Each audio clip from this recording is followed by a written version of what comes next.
Hi everyone, this is another version of spaghetti. Spaghetti in the oven.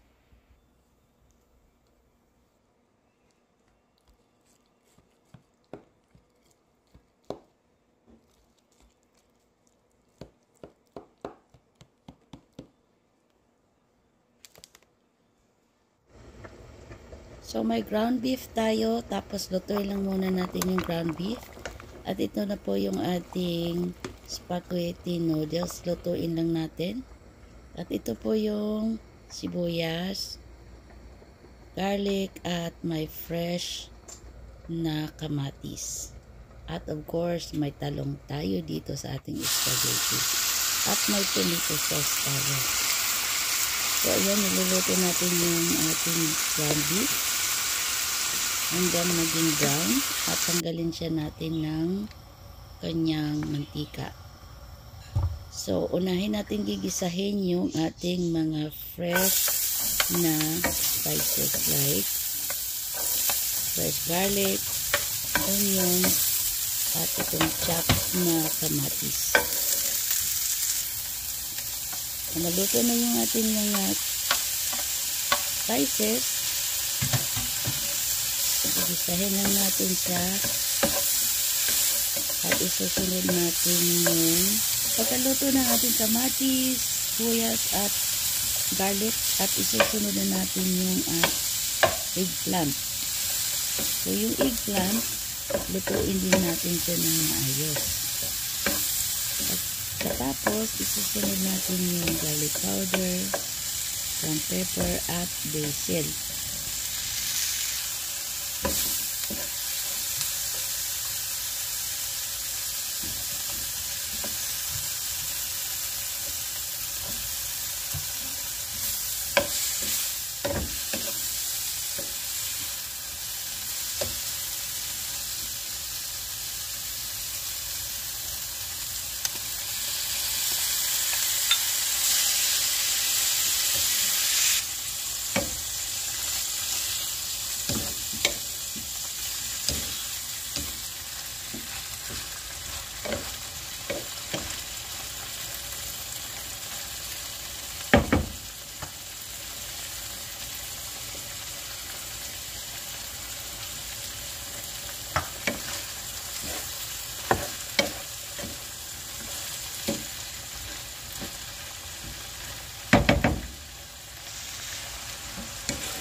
Smells so good.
So, ilalagay natin to sa oven for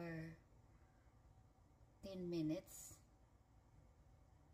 for 375. You don't have to put it in the oven if you don't want to. But gusto ko kasi na medyo ma-brown yung ating cheese.